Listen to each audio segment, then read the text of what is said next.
Bootstrap की link लगा लेता हूँ यहाँ पे क्विकली, ताकि हम अपने काम को स्टार्ट कर सकें। Okay sir. तो ये चीज़ें थोड़ी सी आप लोगों से रिपीटेटिव लग रही हूँ, लेकिन आपने हर दफ़ा ये करना है। अच्छा, लास्ट क्लास में मैंने डाउनलोड करके काम किया था, आज मैं विदाउट डाउनलोडिंग काम कर रहा हूँ। दैट्स अप टू यू, आप जैसे मर्जी चाहे काम कर सकते हैं। ओके सर, लिख भी रहा हूँ। सही है जी। इसको करवा रहा हूँ। अच्छा भाई, पहली चीज जो हम देखने जा रहे हैं, वो देखने जा रहे हैं भाई टेबल।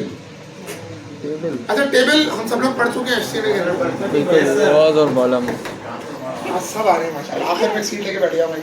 हमने उसको जो है वो कंपोनेंट्स के टाइप से उठाया था डायरेक्ट, जो भी काम किया था बेसिकली कंपोनेंट से उठाते थे हम किसी भी चीज को और डायरेक्टली अप्लाई कर रहे थे। अब आज जो काम मैं करने जा रहा हूँ, इसके अंदर कुछ स्पेशल रूल्स, कुछ स्पेशल स्टाइलिंग, कुछ स्पेशल क्लासेस वगैरह डिफाइंड है, जिनको पूछना। अब क्या हो गया, बेसिकली देख चुके हैं पहले भी HTML के अंदर, और टेबल बनाने की जो टेक्निक थी वो बेसिकली क्या थी कि पहले हम टेबल के टैग लगाते थे यहाँ पे, टेबल का DT और TR। यार खामोश हो जाओगे, समझ में आ जाएगा। शोर कर रहे हैं तो मैं शोर करते रहो, मैं नहीं पढ़ाता हूँ आज। उसके बाद बेसिकली हमें TR चाहिए होंगी, हम 3 रॉस बना लेते हैं यहाँ पे, और इन TR के अंदर पहला कॉलम हमारा होता था TH का। यस, 3 TH ले लेता हूँ,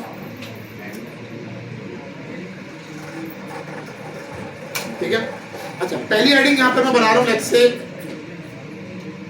फर्स्ट नेम की, दूसरी हेडिंग लेट्स से मैं लेता हूँ यहाँ पे लास्ट नेम की। ये बेसिकली टेबल के जो हेडर्स होते हैं, जो टॉप साइड होती है, ये उसको रिप्रेजेंट कर रहा है। बिल्कुल यार सलाम साहब बातें बंद कर लें, वरना फिर जो है ना अब हालात खराब हो जाए। इतने TH होंगे, ऑब्वियस सी बात है कि मुझे हर रॉ में उतनी TD भी चाहिए होंगी, ताकि ये ना हो कि वो एक डाटा जो है कॉलम से बाहर निकल गया। ये चीजें करनी, एक फर्स्ट नेम हो गया, एक लास्ट नेम हो गया, और लेट्स से लास्ट नेम लेते हैं रोल नंबर, ठीक है जनाब। अगली TD के अंदर मैं आता हूँ और इसके अंदर मैं बनाता हूँ 3 अदर TD। अच्छा, पहला फर्स्ट नेम लेट्स से हम ले लेते हैं, लेट्स आप कर लेते हैं,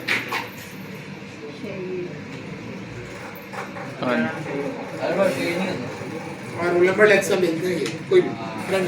ओके, और मैं इसको कॉपी कर लेता हूँ 2-3 दफ़ा। अच्छा, एक डाटा हम जैक साहब का ले चुके हैं, तो लेट्स से अब दूसरा हम शरीफ साहब का ले लेते हैं, कुछ हो जाता ठीक है।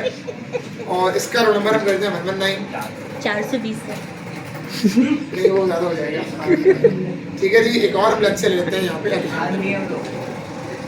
और इनका रोल नंबर हम कर देते हैं 32। क्लियर है यहाँ तक बात? तो मैंने 3 लोगों का डाटा बेसिकली इसके अंदर लगा दिया। अगर मैं अभी क्या करूँ, ठीक हो गया। अच्छा, अगर मैं अभी इसको रन करता हूँ, देखिए मैंने अभी बूटस्ट्रैप के लिंक जरूर लगाए हैं। अच्छा, पहले मैं अगर लिंक इस पर भी देते हैं, रुक तो जाओ। देखो पहले हम क्या करते थे, बॉर्डर इक्वल्स टू 1 लिखते, डायरेक्टली बॉर्डर अप्लाई हो जाता है। अब हम काम करने जा रहे हैं बूटस्ट्रैप पे, कैसे होगा देखो।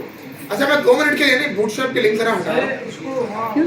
सर कमेंट कर दो, सर कमेंट कर दो, कमेंट ही कर रहा हूँ, क्या कह रहे हो, सब कुछ बूटस्ट्रैप से आ जाएगा। 2 मिनट सब्र तो करो। अगर मैं अभी इसको रिफ्रेश करूँ तो आपका टेबल कुछ इस स्टेज से बना हुआ है। मैंने सिर्फ टेबल बनाया सिंपल, कोई क्लास नहीं दी उसको, मैंने कोई बॉर्डर नहीं दिए, वो आपका टेबल कुछ इन हालात में आ रहा है। मैं सिंपली यहाँ पर करता हूँ, बूटस्ट्रैप के लिंक को ऑन कर रहा हूँ और आके अपने टेबल को करता हूँ रिफ्रेश। कोई फर्क महसूस हुआ किसी को? सर फॉन्ट चेंज हो गया, सर बोल्ड हो गया। एक तो सारा का सारा जो आपका फॉन्ट स्टाइल है वो चेंज हो गया, सही है। और आपका जो टेबल है बिल्कुल कोने से जाके चिपक गया। बिल्कुल, पहले कमेंट हुआ था तो कोने से चिपका हुआ था, आपके थोड़ा सा बीच में आ रहा था, उससे मार्जिन ली हुई थी। लेकिन जैसे ही मैंने अभी सिर्फ लिंक्स को ऑन किया तो आपका जो टेबल है वो बाय डिफॉल्ट आपके जो साइड से चिपक गया, और आपके हेडिंग और जो भी डाटा लिखा हुआ है उसका जो फॉन्ट स्टाइल और साइज है वो आपका चेंज हो चुका है। क्लियर है यहाँ तक बात जी? क्या चीज वही बता। अब बूटस्ट्रैप के अंदर बेसिकली जब आप कोई H1 लगाते हैं, आप कोई P टैग लगाते हैं, तो बूटस्ट्रैप के अंदर उसका जो डिफॉल्ट स्टाइल है वो उसके अंदर डिफाइन है। जैसे आपको सिंपली क्या करना होता है, आप एक H1 का टैग लगाएंगे नॉर्मल से हटकर, यानी उसका फॉन्ट साइज, उसकी मार्जिन, उसकी पैडिंग नॉर्मल से हटके बूटस्ट्रैप के साथ सेट होना शुरू हो जाएगी। याद रहे मैंने अभी कोई क्लास नहीं दी, मैंने अभी कोई आईडी नहीं दी, मैंने सिंपल काम क्या किया है, मैंने एक क्या कहते हैं लिंक लगा दिया CDN का, और उसके बाद एक H1 बना। वो जैसे ही मेरा पूरा का पूरा वेब पेज बूटस्ट्रैप से कनेक्ट हो गया तो आपको चीज नजर आ गई होगी कि अब बूटस्ट्रैप की जो स्टाइलिंग है, बूटस्ट्रैप की जो फंक्शनलिटीज है वो डायरेक्टली मेरे वेब पेज के अंदर, मेरी वेबसाइट के अंदर डिपेक्ट होना शुरू हो गए। यहाँ तक बात क्लियर? जी सर। इसमें कोई सवाल? सर टीडी जब ये हम टेबल बनाएंगे तो इससे हमें